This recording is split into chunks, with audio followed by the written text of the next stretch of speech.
There is a particular fear that rarely gets spoken out loud, not because it is irrational, but because it is too final to be comforting.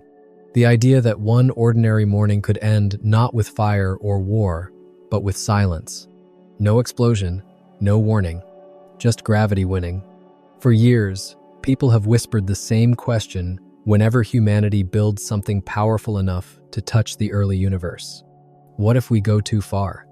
What if curiosity creates something we cannot undo? In 2008, when CERN powered on the Large Hadron Collider, this fear stopped being science fiction for many people. Not because scientists were careless, but because for the first time, the machinery of human knowledge approached energies once reserved for the birth of the cosmos itself. And when headlines mentioned black holes, imagination did the rest. Tonight, we are not here to sensationalize that fear. We are here to dismantle it carefully, honestly, and completely. The Large Hadron Collider was not built to chase danger. It was built to chase origins. A 27-kilometer ring beneath the Franco-Swiss border, threaded with thousands of superconducting magnets, accelerating protons to fractions of light speed that defy everyday intuition. When those particles collide, energy becomes mass, exactly as Einstein predicted. For a fleeting moment, conditions resemble the universe less than a trillionth of a second after the Big Bang. This is not destruction, it is reconstruction, a microscopic echo of creation. This is how we found the Higgs boson, not by looking for it directly, but by reading the debris it left behind, like footprints in wet cement.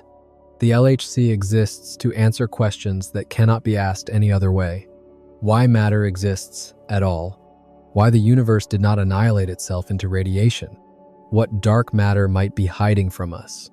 But when you compress enough energy into a small enough space, the word black hole inevitably enters the conversation, not as a goal, but as a mathematical consequence.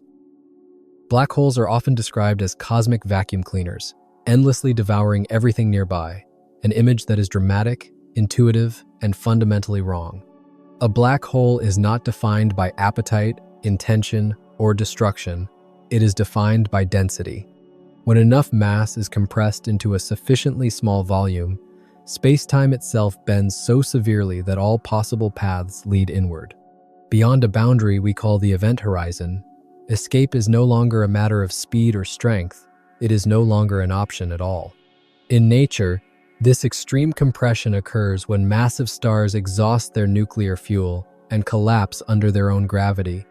One by one, the forces that normally resist collapse fail. Electromagnetism gives way, neutron pressure gives way, gravity remains. But there is no physical law that demands black holes be large. In principle, any amount of mass could form one if squeezed tightly enough. The true barrier is not mass, it is force. And this is precisely where fear loses its grip and physics takes over. The energies inside the LHC sound enormous, trillions of electron volts per collision, numbers so large they lose meaning. But scale matters. To form a black hole under known physics, particle collisions would need to approach a significant fraction of the Planck energy, a regime where gravity becomes as strong as the other fundamental forces. The LHC is not close, not remotely close. Even future machines like the proposed Future Circular Collider would still fall many orders of magnitude short. The gap is not incremental, it is astronomical. So why did CERN ever acknowledge black holes at all? Because physics does not end where our confidence begins. Some theories, particularly those involving extraspatial dimensions, suggest gravity may become stronger at smaller scales. If those dimensions exist, and that remains unproven, the energy threshold for microscopic black holes could drop. This is not certainty. It is contingency. Science does not ignore uncomfortable possibilities. It quantifies them. Let us assume the most generous scenario for fear. A microscopic black hole forms in a collision. What happens next is not doom, it is evaporation. According to Stephen Hawking's work, black holes are not perfectly black. Quantum effects allow them to emit radiation. The smaller the black hole, the faster it evaporates. A stellar black hole lasts longer than the age of the universe. A microscopic one would vanish almost instantly, releasing energy equivalent to something you would struggle to feel in your hand.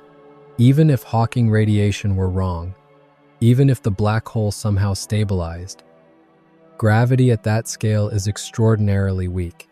Electromagnetic forces dominate. The black hole would not pull in matter like a drain.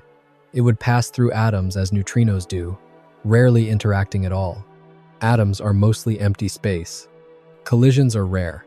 Growth would be effectively non-existent. There is one argument that quietly dismantles the entire catastrophe narrative, not with speculation, but with evidence written across the history of the cosmos. For billions of years, nature has been performing particle collisions far more energetic than anything humanity has ever engineered, long before the first accelerator was imagined. Every second, high-energy cosmic rays slam into Earth's atmosphere, many carrying energies that exceed those produced inside the Large Hadron Collider. These particles strike atomic nuclei at relativistic speeds, recreating conditions indistinguishable from controlled laboratory experiments, only without safety briefings or oversight.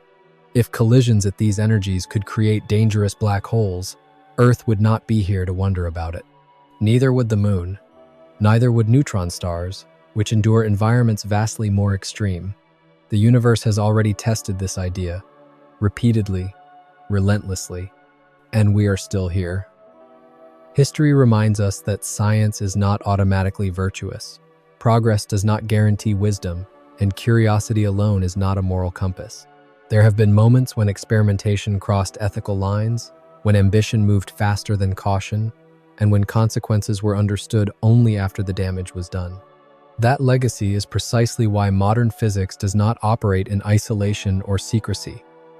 It advances under layers of scrutiny, peer review, international collaboration, and deliberate restraint.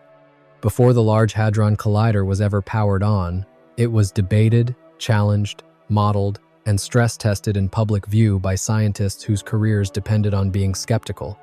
Fear thrives in uncertainty and fills the silence left by complexity. Understanding does the opposite. It replaces imagined danger with measurable risk.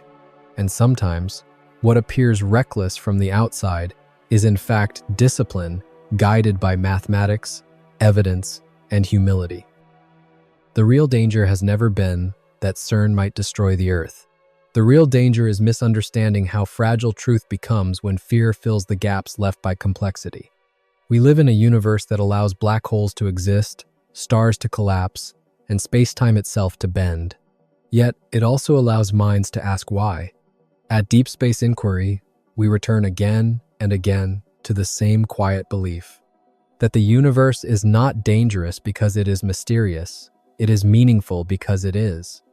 And perhaps the most unsettling truth is not that gravity could one day consume us, but that we are small enough to worry, curious enough to ask, and still here to listen. The universe has never been gentle, yet it keeps allowing us time to understand it.